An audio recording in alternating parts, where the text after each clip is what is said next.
Jamaah Khatmil Quran Ahbabul Mustafa yang dirahmati oleh Allah. Kami sebenarnya masih dalam hari-hari duka karena kami baru ditinggal orang tua kami, guru kami, beliau Ki Haji Hasan Abdul Jalal. Baru kemarin 7 hari beliau, tepat pada malam Sabtu kemarin, saat beliau 7 hari beliau, tentunya kami sangat kehilangan sekali. Biasanya duduk beliau bersama di sini setiap tahunnya, tapi malam ini beliau sudah tidak lagi bersama kita.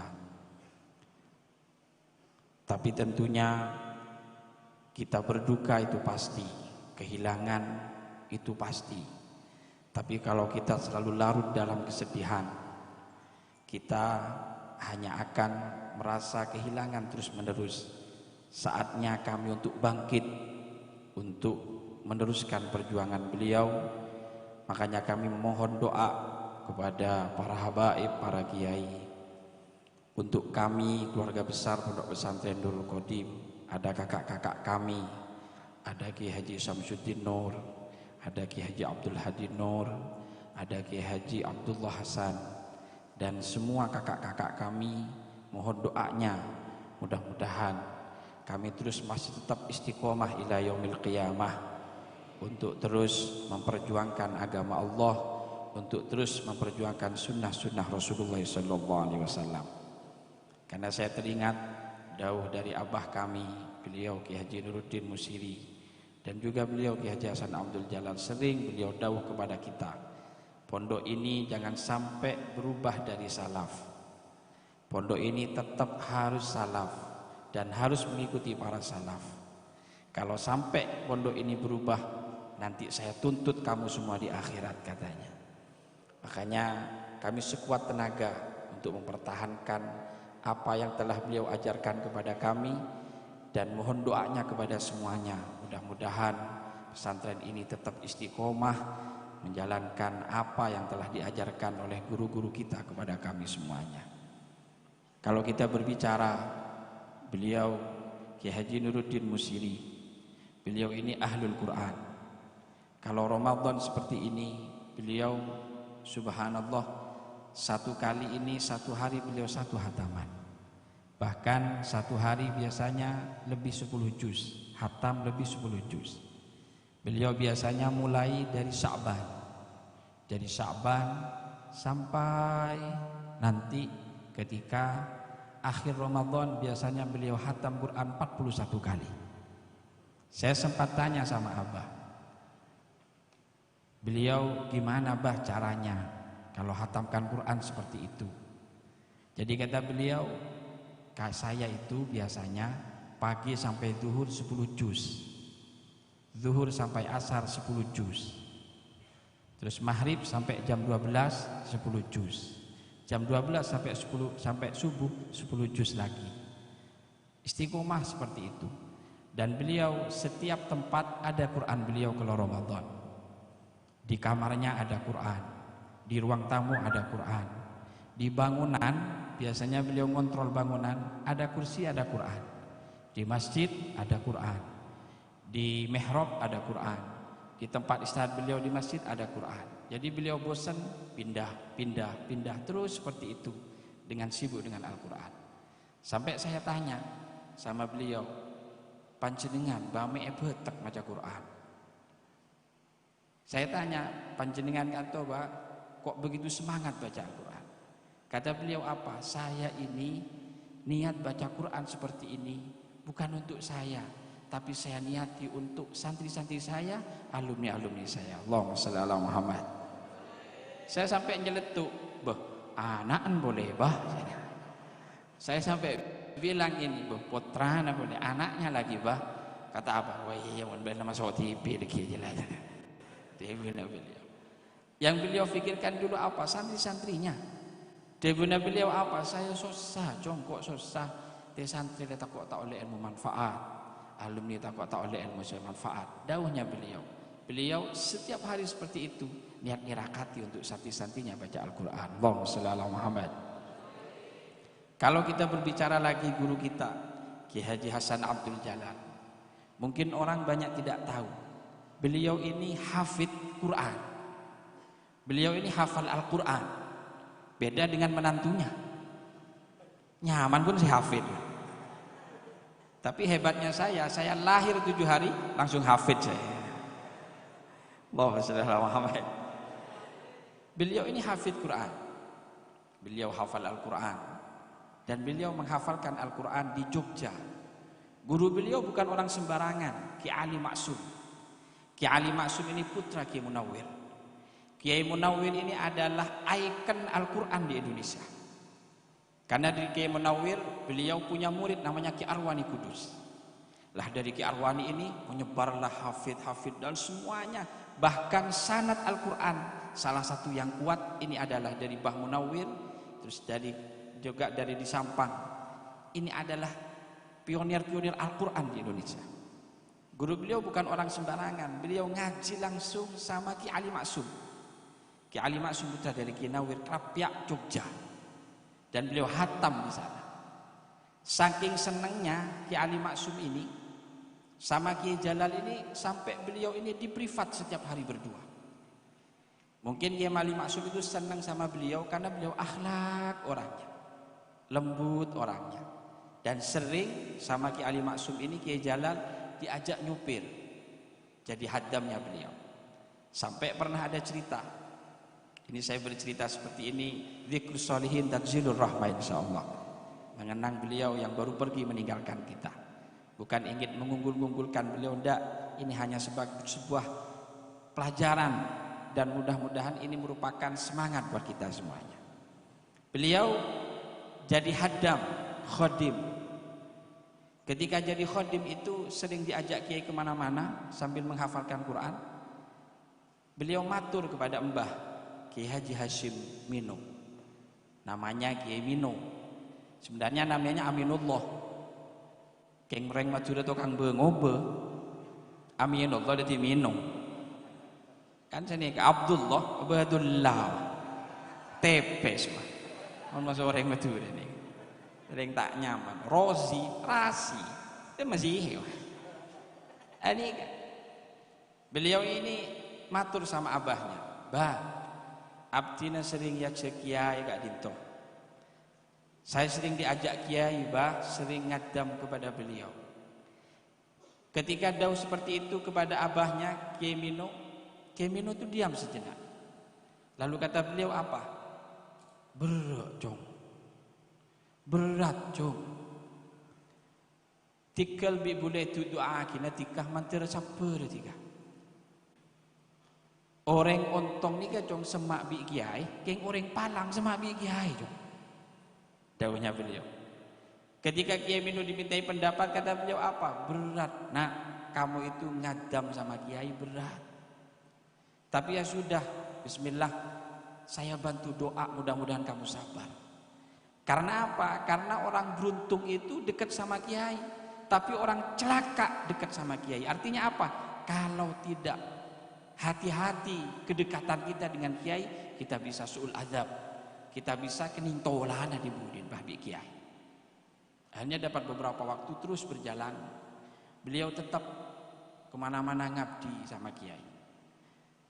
Saking cintanya Kiai Ali Maksum kepada beliau, kemana-mana diajak, sampai khodim-khodim yang lain itu iri sama beliau. Kok cuma Jalal terus yang diajak, yang lainnya ini kok tidak ada nomornya. Akhirnya Kiai Jalal ini difitnah pacaran sama putrinya Kiai, lengkap sama surat-suratnya. Zaman dulu ya, kan pakai surat. Beda kalau sekarang cukup WA.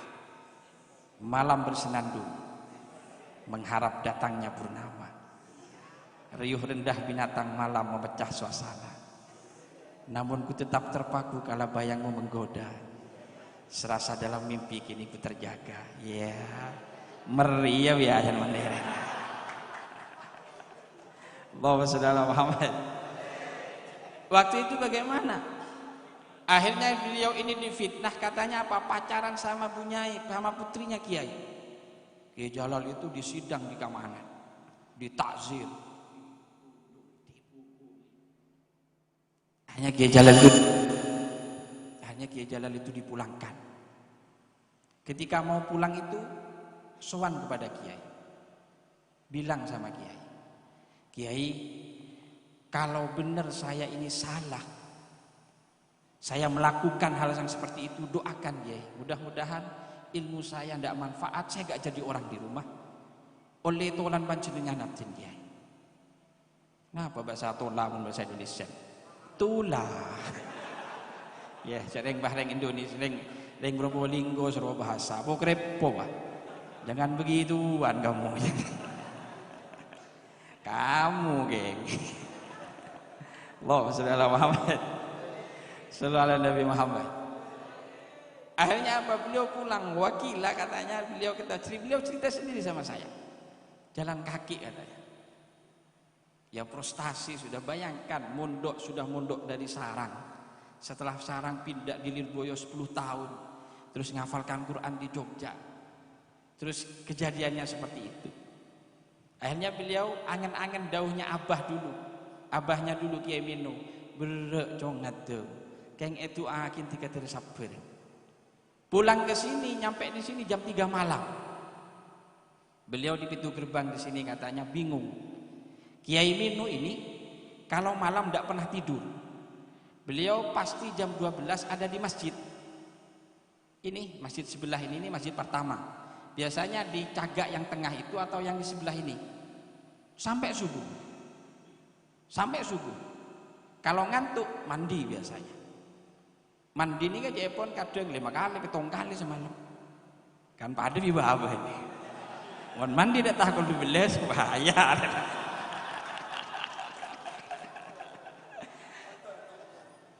Ini seperti itu. Beliau ini tidak pernah tidur kalau malam. Duduk di sini. Kan pada di bawah nah. Malam tak tidur nah. Oleh dia mau nyerang. Mobil Legend. Empang tawangan sampai subuh. Oh my God. Akhirnya bagaimana? Kiai Jalal itu bimbang. Saya ragu katanya. Saya kalau ngadep sama abah, saya nanti pasti dimarahi. Tapi kalau saya juga tidak ngadep beberapa hari nanti ketahuan, tetap dimarahi. Bismillah wis kari kadung katanya. Tidak apa-apa wis ditampeleng pisan wis gak apa-apa katanya. Maju akhirnya ke sini, ke masjid ini. Jam 3 malam ini. Kiai Jalal ini naik ke masjid. Kiai Mino itu ngadep ke barat, tiba-tiba langsung ngadep ke timur. Langsung dawuh Kiai Mino katanya. Mak mulai jika jong, sering jika tak salah. Langsung bilang gini ya Kiai Mino itu katanya. Kok pulang kamu tidak salah. Ya sudah tidak apa-apa. Di sini sudah kamu. 3 hari lagi datang ke sini semuanya. Kata Kiai Mino. Teluarek ki jong datang ke kunjek. Pon kunjek ke pon sabun nih. Benar, dapat 3 hari. Ki Ali Maksum ini sama keamanan yang gundul beliau, yang nakzir beliau, yang nukuli beliau, yang nyidang beliau. Kesini semuanya minta maaf. Ternyata apa? Yang fitnah beliau sudah ketahuan, dan yang fitnah ini mencuri barang-barang berharganya Kiai. Allah. Ini seperti itu. Dan subhanallah, dari takzimnya Kiai Mino ini sama gurunya anaknya. Waktu itu sama Kiai Ali Maksum, Kiai Jalal langsung mau diajak naik mobilnya, mau dibawa ke Jogja langsung. Kata Kiai Ali Maksum, ikut saya nanti langsung kembali ke pondok sama saya. Tapi dari takzim Kiai Mino ke gurun potrana. Dan ketika Kiai Jalal ada buka Kiai Mino ketika bilang sama abahnya, "Bah, saya langsung diajak balik sama Kiai, naik mobilnya Kiai." Kata Kiai Mino apa jawabannya? "Bu, cek muljo juga. Saya rezeki." Saya pun Kiai Mino.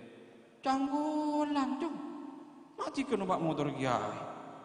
Bu, pon ya teragi Nabi buluh. Ya teragi Nabi buluh. Mak cek muljo bah Kiai mun itikah. Bu, canggulan tuh bunanya. Yang ini ketika bahasa aki calbut ini wah.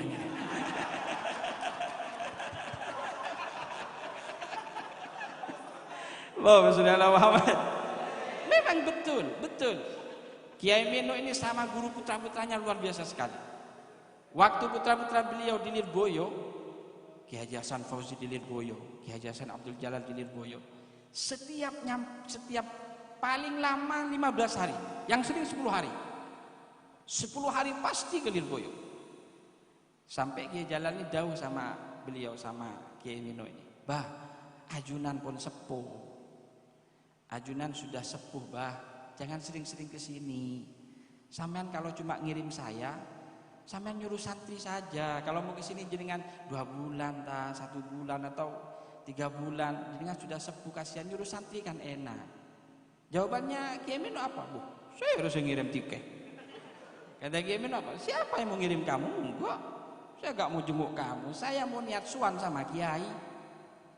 Saya cuma ingin nitipkan kamu sama Kiai. Saya khawatir ilmu kamu takut tidak manfaat, tidak barokah, tidak dapat barokahnya guru. Memang betul kata emak saya, kata umi saya itu yang bilang cerita memang. Jadi kalau ke Lirboyo nyampe sana, beliau tidak turun dari mobil, buka pintunya, tanya, Kiai Marzuki ada? Masih adanya Kiai Marzuki, Allahumma fillah. Ada. Kiai Mahrus ada, turun beliau. Atau salah satunya, Kiai Mahrus ada atau Kiai Marzuki ada. Kalau tidak ada, langsung ya, petoron lah kepi lah. Ditabek, napa suruh petoron, barang-barang petoron kepi. Pas ketiban apa? Mulai langsung. Jadi tak turun kan dari mobil, langsung mulai pun Kiai sobu. Ben mun nyabis ka Kiai, napa sebenarnya nang esan? Ya bagi kepi. Pernah nyabis ka Kiai Marzuki kan itu. Ketika suan sama Kiai Marzuki, apa yang ada di sakunya dikasihkan semuanya. Pada wali santri kan je. Sentar Kiai itu imtihanan. Salah adanya Ki Banggian. Bi Ipan. Siapa sih masuk? Engkau. Boan boy. Can sebini. Kok boy lah kok nyemit lo gilu lah jangan. Kuhlah palang. Ini seperti itu beliau. Sampai pernah satu ketika beliau ini apa yang ada di sakunya beliau kasihkan semuanya sama Kiai Marzuki. Sampai pulang, waktu itu jam malam pulangnya. Lewat Japanan. Kalau sekarang kan enak, lewat tol sekarang. Kalau dulu tidak ada tol, biasanya dari Mojokerto Japanan tembus Gempol, tembus Pasuruan ini, biar cepat kalau ke Kediri. Lewat Mojosari itu. Japanan ini sepi memang, daerah sepi. Jam 1 malam. Bensinnya ada. Karena Mercy itu lumayan boros itu. Sini keraksan 3 liter. Mangkan tidak saya numpak deh. Numpah konjengan nyambi ruah ada. Gemet. Ini ketika itu bagaimana? Ketika nyampe di Japanan itu bensinnya habis. Bilang supirnya Astro, supirnya ada masih sekarang. Bensin sobung nggak tuh ya? Tuh, pesen sobung kunjung, begini kepilu. Uang nggak ada, saya sudah dikasihkan dia semua. Biar dia saya punya arloji ini katanya. Mungkin arloji ini nanti ditukar bensin mau orangnya. Oh ya tidak apa-apa, saya pinjam arlojinya. Besok saya ganti di rumah arlojinya. Nggih yai, masuk ke pom. Setelah itu transaksi sama pomnya mau dihargai berapa katanya, akhirnya diisi sudah. Lah enak-enak ngisi ini tiba-tiba ada orang naik sepeda motor jaketan hitam banyak. Ngisi bensin juga. Turun dari sepeda motornya tanya sama supirnya. Siapa mas? Kiai Mino. Oh Kiai Mino. Nggih, pas turun kepi. Turun kepi pah nyabis Kiai Mino.